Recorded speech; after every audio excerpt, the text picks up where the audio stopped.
probably already put it way past you, but when a defense is blitzing you like Missouri was last week, as much as they were, as an offensive line, does your role change at all? What does the thought process become when they're stacking the box like they were?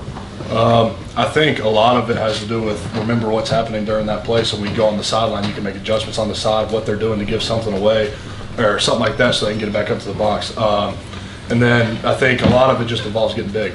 There's a lot of times that you're going to be half on a combo, half on a linebacker coming, so it's kind of just having to deal with both at the same time. But you'd like to get off a combo clean and pick up a linebacker when he's pressuring, but it doesn't always work like that. So I think a lot of it's just having a mindset that's going to happen, and you know it's coming, and just trying to deal with it the best you can. Tate, I think it's been a few weeks ago that you were in here and talked about wanting to see the run blocking improve and really stressing that you want to see that. Have you seen those improvements? Where do you feel like you guys are as an offensive line when it comes to run blocking? I think we've improved a lot over the year, and I think with that being said, there's still a lot more that we need to improve on. I think there's some stuff that bothers us. There's some stuff that gives us trouble, and I think we work on that a lot during practice, and it really helps us. But yes, I think I've seen improvement from us as a whole group and individuals. So it's been good to see. Yeah, I wanted to ask you about Marcus. Y'all came in together. How have you seen him go from that injury he suffered against Florida in 2020 to now? He's one of the leaders on the team. He's one of the best receivers on the offense.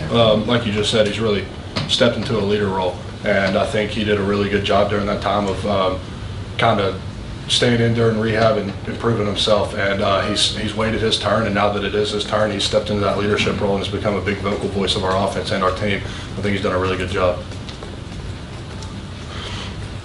Tate, I know it's still early in the week when your players talk about keeping the line in the cage until game time. When did you start to feel the adrenaline and the build-up? When do you start, I don't know what feelings you would call that, but certainly you know what's at stake Saturday night?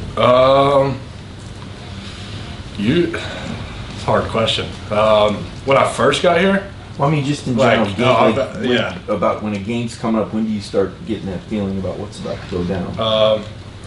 As a younger player, you thought about it all week, and now you kind of focus on what you can get better at now instead of worrying about what's happening in the future. So I think that's a big thing to learn for everybody is just staying in the now and not looking to the future, looking back in the past. And I think it really hits me probably right when we run out of that tunnel. That's when you really start thinking about it and thinking about what's about to happen, how big of a game it is. Because I think if you let that affect you all week, then you're going to be all over the place on Saturdays. When you say let it affect you, like, I mean, I'm not you grow horns or your hair goes on fire or anything, but what is that feeling, if you can describe that? Just overthinking everything. I think if I wait and focus on what I have to do at this moment, and it gives me a sense of confidence, not knowing that I don't have to go out there and be something I'm not.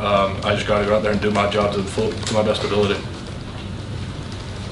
Yeah, just what have you seen C.J. Allen and Raymond Wilson bring to this team, even obviously before this week? I remember when they first got here for bowl practice, and they came out there on our scout defense, and all of our offensive line working like, who are these guys? They were flying around hitting stuff.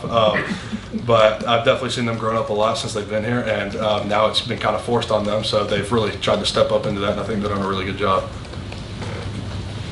Yeah, Tate, I don't know if you're aware of this, but Cedric will make his 40 consecutive start on Saturday for Georgia. I'm just curious if you could speak to what it requires to make 40 consecutive starts at the University of Georgia. A lot of toughness, I think, especially with Ced. Ced has a love for the game like I've never seen from anybody before. I mean, last night we were in there watching film till 10 o'clock with him, and he's sitting there and he picks out stuff that you would never think to look at. And I've definitely learned from that, and he has a great mind to football. And I think it's really just his love for the game that's kept him going this long, and you see that day in and day out with him. Any other questions? Just curious, being a fourth-year junior, but you lost a season due to your injury. I guess some underclassmen take part in the senior ceremony. Is that you this year or not? I am going to take part of it because I feel like I don't know what's going to happen after this year. Yeah. But I feel like if I don't do it, and I'd regret it, so I'm going to go ahead and do it. But nobody knows what's going to happen the rest of this year. So sure. All right, thank you. Thanks, Tate. Thank you.